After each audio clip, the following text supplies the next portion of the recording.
Buenos días. Bueno, rápidamente vamos a abrir la palabra de Dios en el Evangelio según Mateo.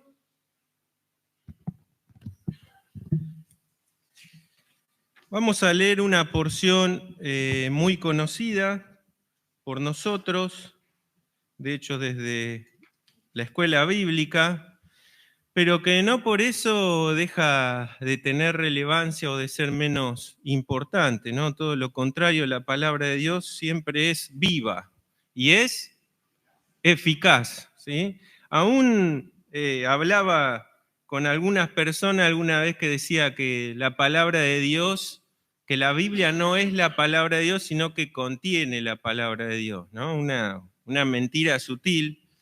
Y nosotros podemos ver enseñanzas aún en las salutaciones de las cartas. A veces las leemos medio al pasar, pero hay información poderosa de Dios también allí. Es decir, toda la escritura es inspirada por Dios y es útil para nosotros. En esta ocasión vamos a leer palabras del Señor.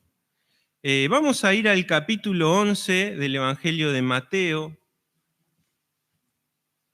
Yo lo voy a leer rápidamente, después vamos a contextualizar y vamos a un poco a sacar enseñanzas o a recordar cosas que ya sabemos, porque como también se decía hoy, esto es una reunión principalmente de recordación, ¿no? El Señor Jesús dijo, hagan esto que en memoria de mí, ¿no? O sea, recuérdenme, recuerden mi obra. Y sin duda el recordar la obra de Cristo nos va a llevar a adorarle, a alabarle, a querer saber más de Él, ¿no? Y a querer estar en comunión para juntos poder también compartir lo que cada corazón tiene adentro para Él. Vamos entonces al verso 25, capítulo 11, verso 25. Dice, en aquel tiempo, respondiendo Jesús, dijo, te alabo, Padre, Señor del cielo y de la tierra, porque escondiste estas cosas de los sabios y de los entendidos y las revelaste a los niños. Sí, Padre, porque así te agradó. Todas las cosas me fueron entregadas por mi Padre, y nadie conoce al Hijo sino el Padre, ni al Padre conoce alguno sino el Hijo, y aquel a quien el Hijo lo quiera revelar. Venid a mí, todos los que estáis trabajados y cargados, y yo os haré descansar. Llevad mi yugo sobre vosotros y aprended de mí, que soy manso y humilde de corazón, y hallaréis descanso para vuestras almas, porque mi yugo es fácil y ligera mi carga. La porción que es para armonizar está en Lucas, está allí en Lucas capítulo 10, la vamos a leer también, capítulo 10, verso 21, dice, en aquella misma hora Jesús se regocijó en el Espíritu y dijo, yo te alabo, oh Padre, Señor del cielo y de la tierra, porque escondiste estas cosas de los sabios y entendidos y las has revelado a los niños, sí, Padre, porque así te agradó. Todas las cosas me fueron entregadas por mi Padre, y nadie conoce quién es el Hijo sino el Padre, ni quién es el Padre sino el Hijo, y aquel a quien el Hijo lo quiera revelar. Y volviéndose a los discípulos, les dijo aparte, bienaventurados los ojos que ven lo que vosotros veis, porque os digo que muchos profetas y reyes desearon ver lo que vosotros veis y no lo vieron, y oír lo que oís y no lo oyeron. Es hermoso cuando uno armoniza los evangelios porque encuentra las visiones de cada narrador, ¿no? Lo que cada narrador vio y que el Espíritu obviamente impulsó a declarar, porque Lucas no fue discípulo del Señor, sin embargo, es uno de los evangelios más completos que hay, ¿no? Y completa también y añade cosas que no estaban en los otros. ¿En qué contexto dice esto el Señor? Porque uno puede decir, está como sacado de lugar, ¿no? Dice, se regocijó y dijo, te alabo, Padre. Bueno, Lucas nos da un poco la respuesta a eso. Si vamos a Mateo, el título anterior es Aye sobre las ciudades impenitentes, ¿sí? Está inmediatamente antes, pero en Lucas, ¿qué está antes? ¿Qué título está? ¿Lo tienen ahí en la Biblia? ¿Qué dice? ¿El regreso de quién? De los 70. Y antes de eso están las ayes sobre las ciudades impenitentes. Si ustedes leen ahí, es lo que el Señor Jesús se lamenta, ¿no? En las ciudades donde él había estado tan íntimamente, él dice, si en Tiro y en Sidón se hubiesen hecho las cosas que acá, posible se hubiesen arrepentido, ¿no? Pero ustedes no. Y por eso iba a haber condenación. Y entre tanto que el Señor declara eso, llegan los 70 que él había enviado a predicar. ¿Y cómo llegan? Llegan recontentos, ¿no? Porque descubren, ¿saben qué? El poder de poder eliminar al enemigo de personas que estaban poseídas, y eso lo hacían por la autoridad que Cristo les había dado. Eso era algo nuevo para ellos, no es común. Nosotros hoy tenemos una cosmovisión cristiana, ¿no?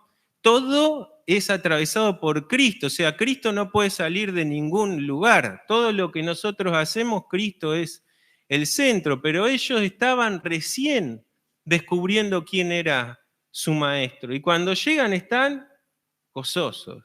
Señor, hasta los demonios, ¿no? Se nos someten. Habían curado enfermedades y habían hecho milagros, todo en el nombre de él. Y él le dice a lo último que no tenían que estar tan contentos por eso, sino porque sus nombres estaban escritos ¿dónde? En el libro de la vida, ¿no? Y entonces fíjense ustedes, en ese contraste de ciudades que habían rechazado al Señor y de este puñado que venían gozosos, conociendo parte de lo que Jesús les estaba revelando, incluso del Padre, Jesús se conmueve y dice, te alabo, Señor. Porque es importante poder analizar esta primer parte. Podemos dividir esta narración quizá en tres partes, ¿no? Lo primero es la voluntad del Padre revelada, ¿no? Ojo, no porque el Señor condene la actividad intelectual, sino lo que Él condena en realidad es el orgullo intelectual. Y eso lo vemos a lo largo de la Escritura, ¿no? Más adelante, si bien esto está en el contexto de los escribas y fariseos, de las autoridades religiosas que habían rechazado, Juan dice, a lo suyo vino, los suyos que no le recibieron. Quienes tenían autoridad religiosa y conocimiento, de lo cual se jactaban delante del pueblo, ellos eran los que se esperaría que reconocieran al Mesías. Sin embargo, ¿qué pasó? Crucifícale, crucifícale, su sangre sea sobre nosotros y sobre nuestros hijos. Terrible, ¿no? Y Jesús se conmueve, dice Lucas, en espíritu, ¿no? Y se dirige al Padre, dice, te has revelado, ¿no? Has decidido revelarte, no a los sabios, podría decirse a los que se creen sabios, ¿no? Intelectuales, sino a quienes, a los niños, ¿no? Es un eufemismo de los humildes, de aquellos que venían con humildad y alegría, como era ese puñado de 70, sorprendidos de lo que se podía hacer en el nombre del Señor, sin ser ellos personas notables de la sociedad.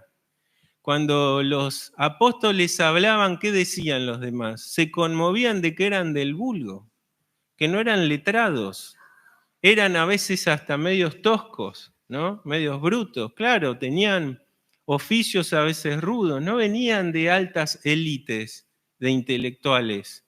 Sin embargo, tenían lo que el Señor nunca rechaza, que es un corazón contrito y humillado. había humildad. Por eso es que lo que resiste que Dios se revele es cuando hay orgullo intelectual, no la actividad del intelecto. Eso es algo que Dios dio y nosotros lo usamos todos los días, ¿no? Incluso cuando abrimos su palabra hay actividad intelectual que el Espíritu Santo incluso utiliza ¿para qué?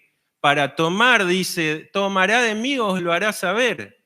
¿De qué forma es si no es utilizando lo que Dios nos dio por medios espirituales? Ahora, Pablo más adelante, ampliando el concepto de Jesús acá de los escribas y fariseos, las autoridades de la época, Pablo habla ahora de la autoridad filosófica de ese tiempo. Y en Romanos, por ejemplo, dice, no le dieron gracias, sino que se envanecieron ¿en qué? En sus razonamientos. Dice, y su necio corazón fue entenebrecido. Ahí está el problema.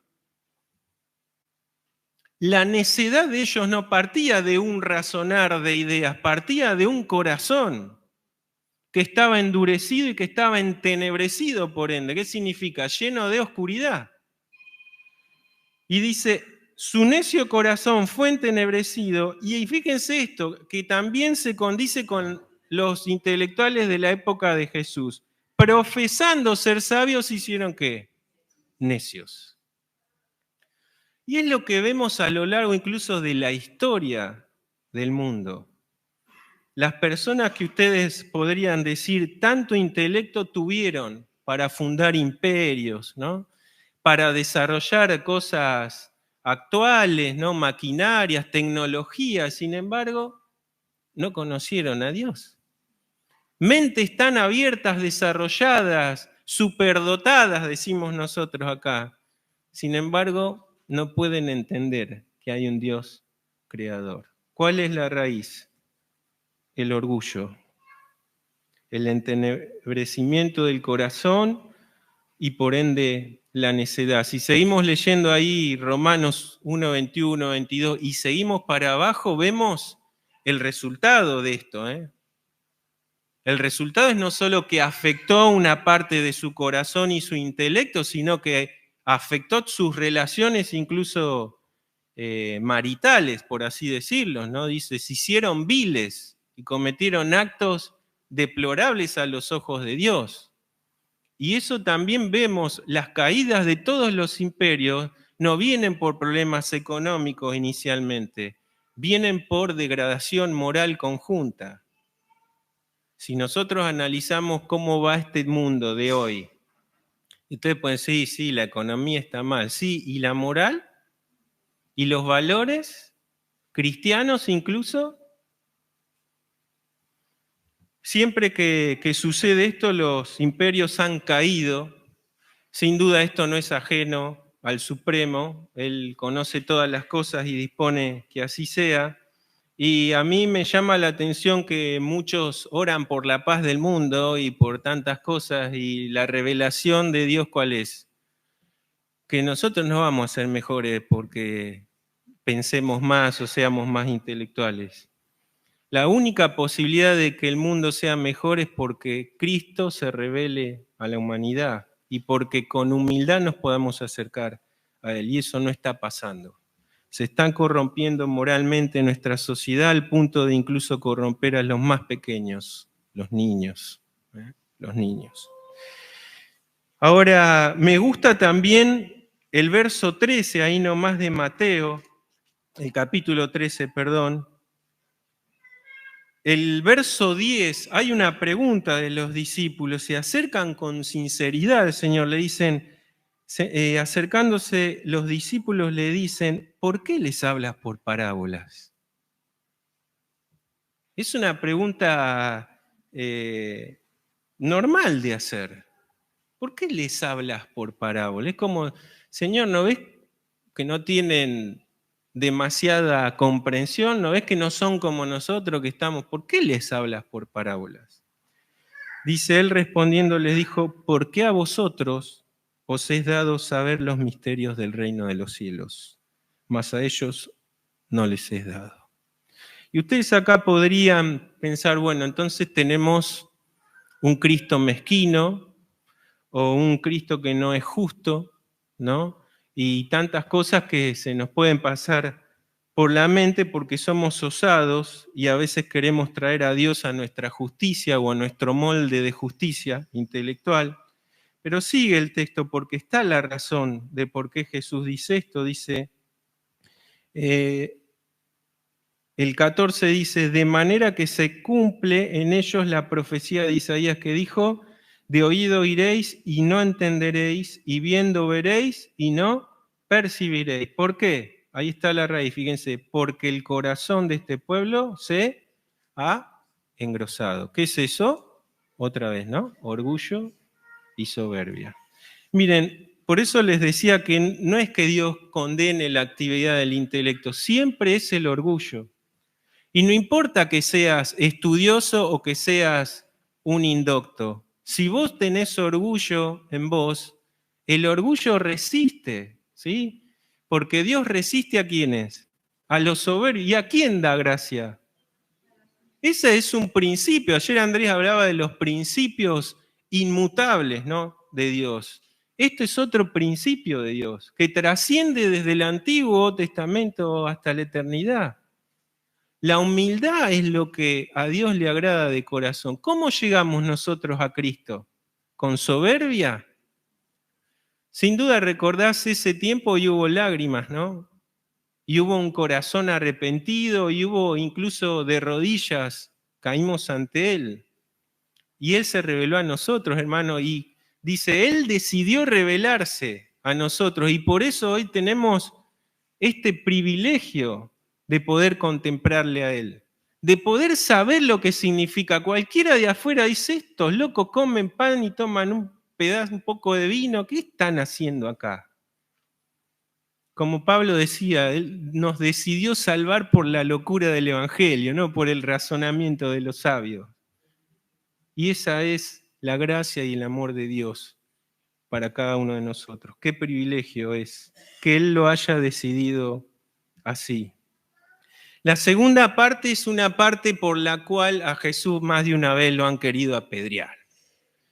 Y dice, el 27 dice, todas las cosas me fueron entregadas por mi Padre, nadie conoce al Hijo sino el Padre, ni al Padre conoce alguno sino el Hijo.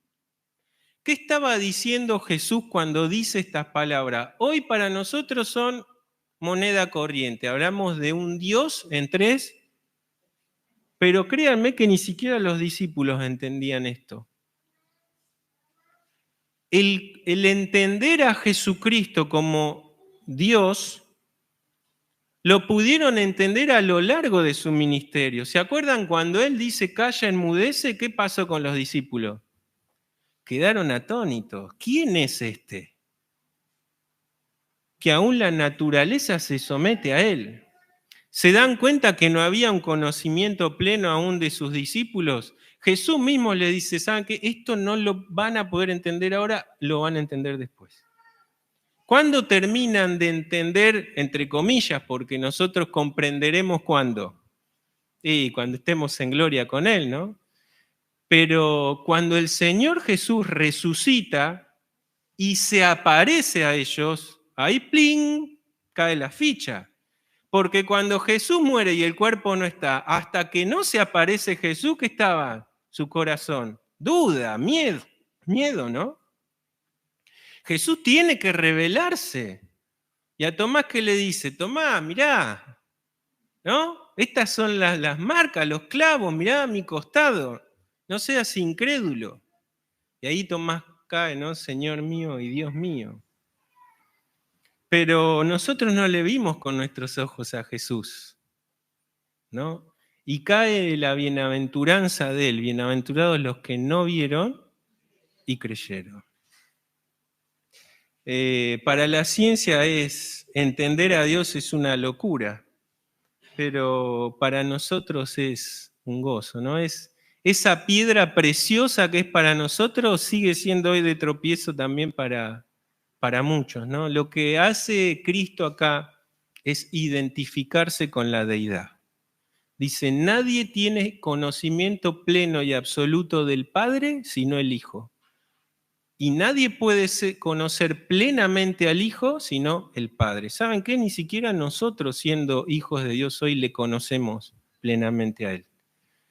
Porque el conocimiento es insondable de Dios en sus tres personas. Nosotros conocemos de Él lo que Él quiso revelarnos por medio de su palabra y conoceremos mejor cuando estemos allí. Pero ¿quién puede entender a Dios? Ninguno, ¿no? Y sí es en nosotros, por medio del Espíritu Santo, una meta, ¿no? Conocerle a Él, conocerle cada vez más. Y cuando conocemos a Cristo, conocemos al Padre, conocemos a Dios. Es lo que Jesús está diciendo, es lo que es teológicamente hoy todavía motivo de estudio, la deidad o la Trinidad, pero es la realidad que creemos por fe. Y fíjense algo interesante, porque al terminar dice, y aquel a quien el Hijo lo quiere revelar.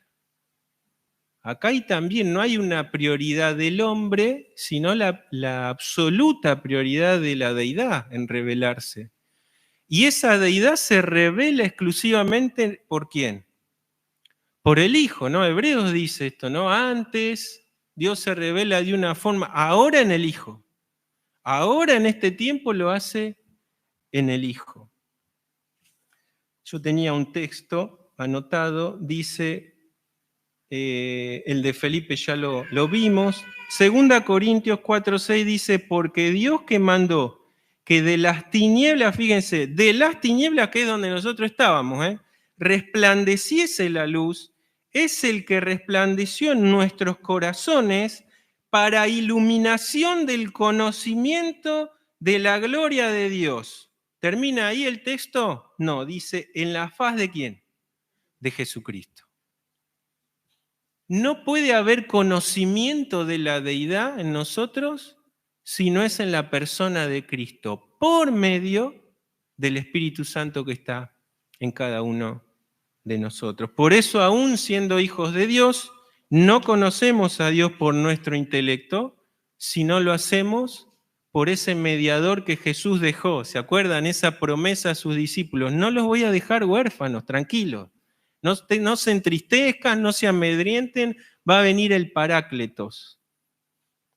Es otro igual a mí, otro que les dará consuelo, pero Él tomará de lo mío, dice, y os lo hará saber. El Espíritu Santo está dentro nuestro y Él siempre nos va a guiar a conocer más de Cristo, ¿no? Siempre nos va a guiar a la verdad. Ayer Andrés hablaba de la misericordia y la verdad. No puede haber misericordia y verdad si no está Cristo en nosotros. Todo lo demás pueden ser debates de qué significa cada término, pero la realidad de esos dos términos solamente nosotros la podemos ver en la persona de Cristo. Termino, el tiempo ha pasado.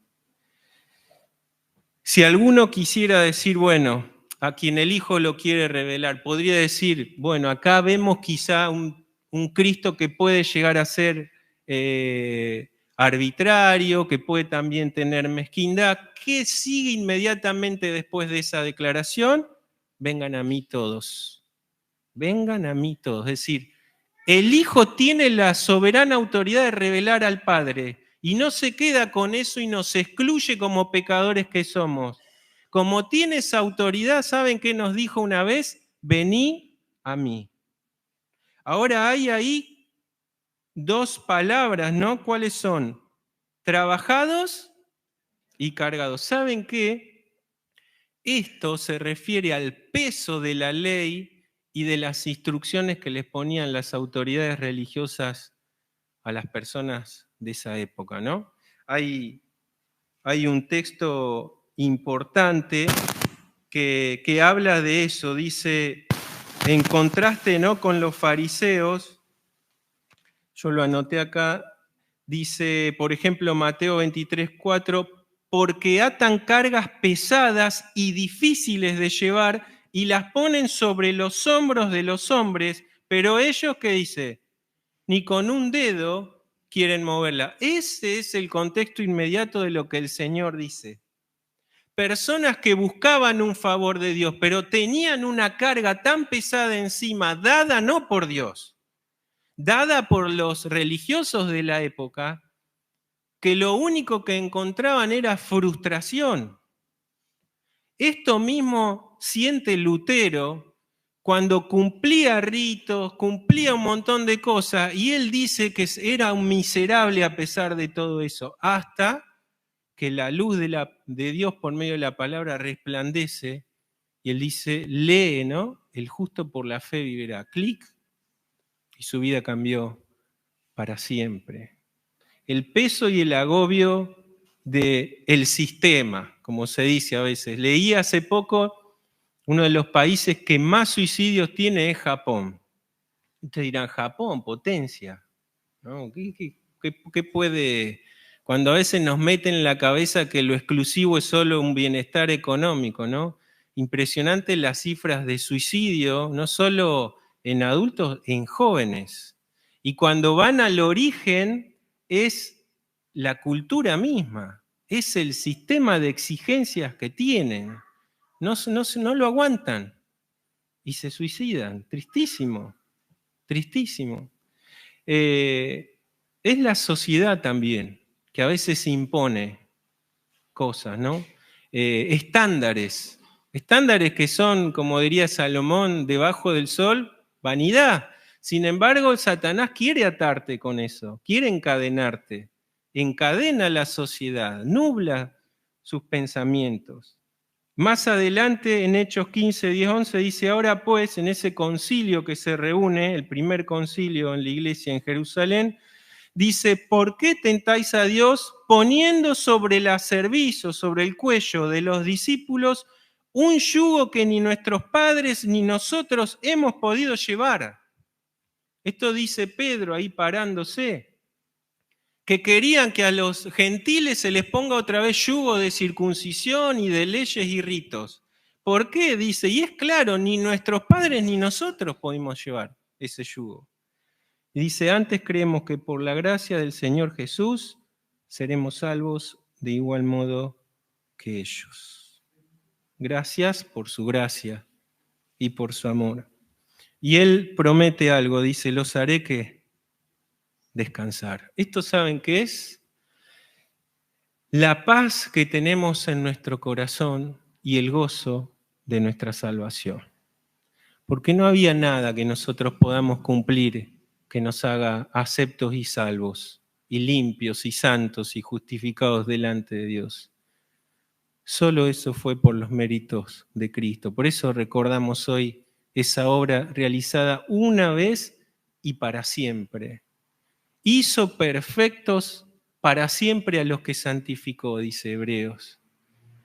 Y esto, aunque es difícil de entender porque me miro en el espejo todos los días y me conozco, Él me sigue recordando hoy que en Cristo solamente he podido hallar el descanso de mi alma. El 29 dice, fíjense, el primer imperativo que vemos es venid, venid. Ojo, dice venid ¿a quién? A mí. A veces hay confusión acá, ¿no? Se cree que tiene que ser venir a la iglesia, o venir a un sistema religioso, o venir a tal y cual secta. Nosotros vemos eso, ¿no? Cuando analizamos y hablamos con gente de distintos movimientos, si no estás en la secta, no perteneces, no adquirís las ventajas y los privilegios de estar. Pero acá Jesús, ¿qué dice? ¿Venid a quién? Es la persona de Cristo.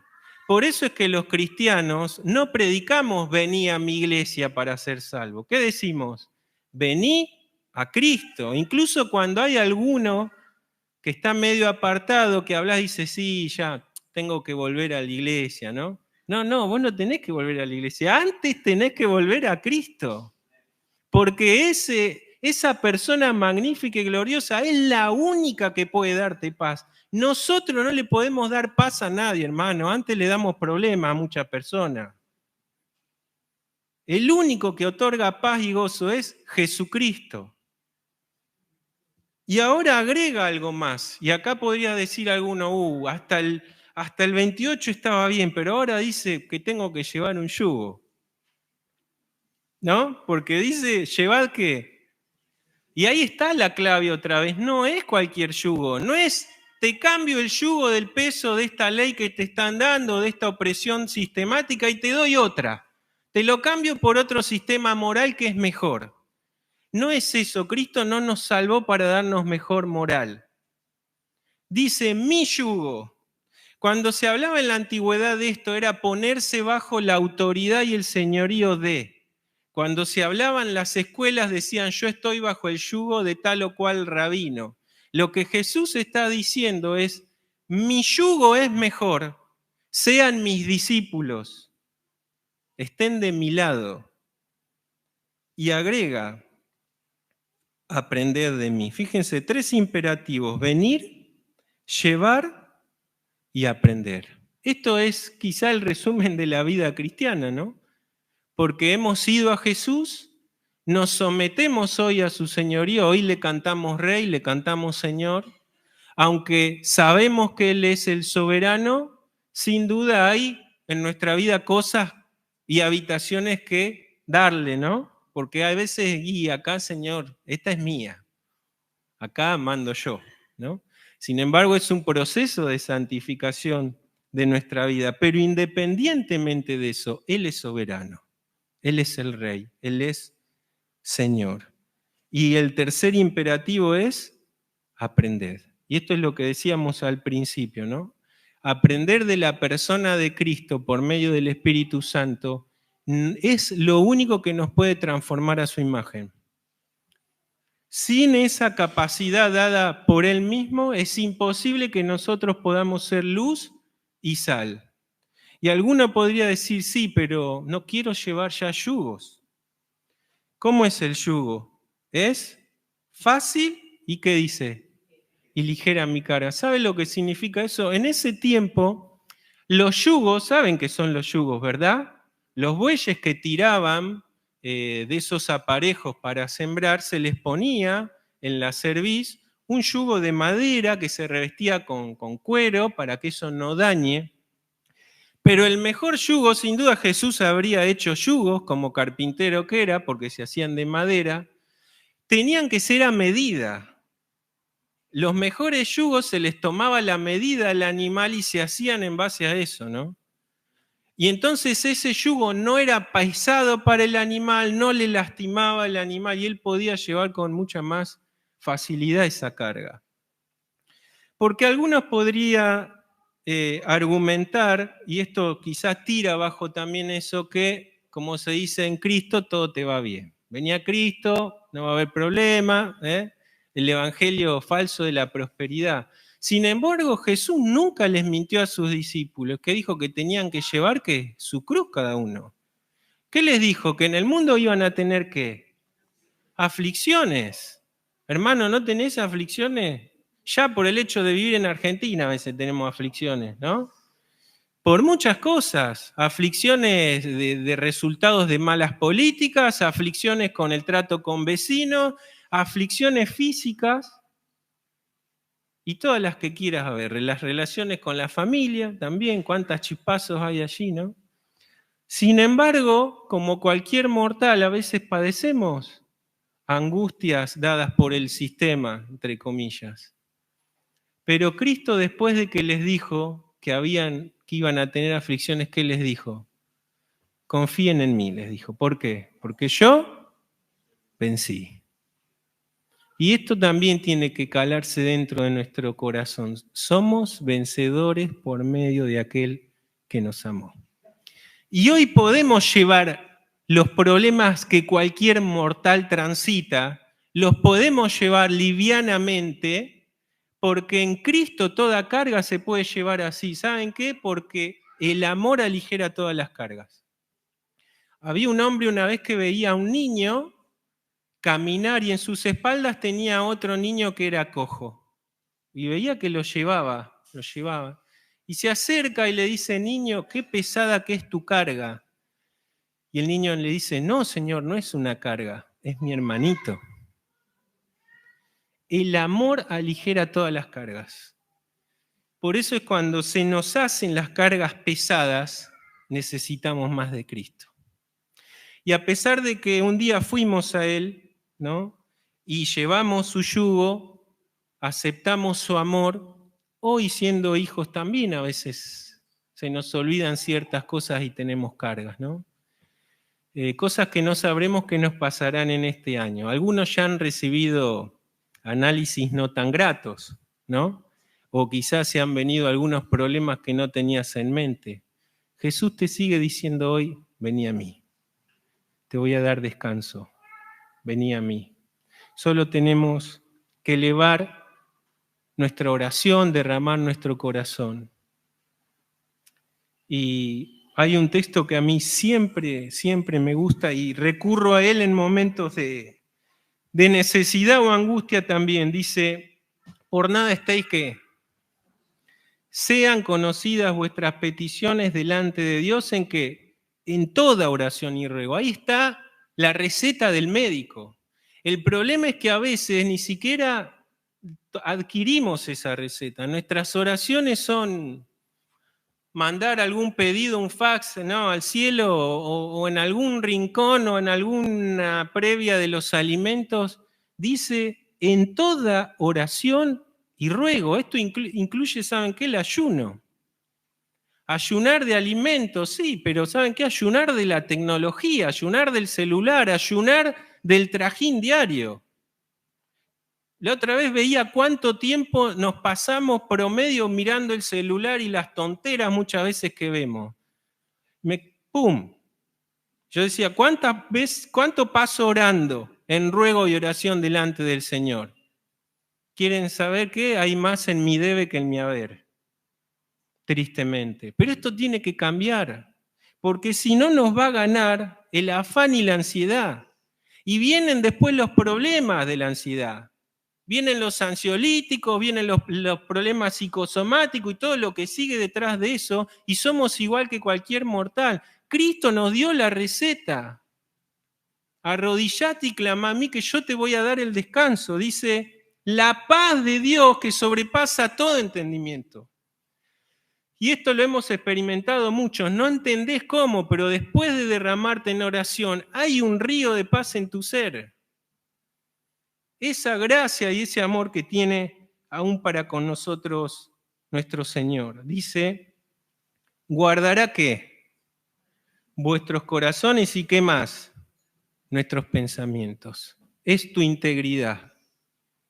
Es el centro de tu alma. Son tus sentimientos y son tus pensamientos, que es lo que a veces te acostás en la cama y decís, quiero dormir, no puedo, y va, ¿no? Y el hámster en la rueda gira y te dormía a las 6 de la mañana y te tenés que levantar a las 8. Lo único que puede traernos paz que sobrepasa todo entendimiento, es la presencia de Cristo en nosotros.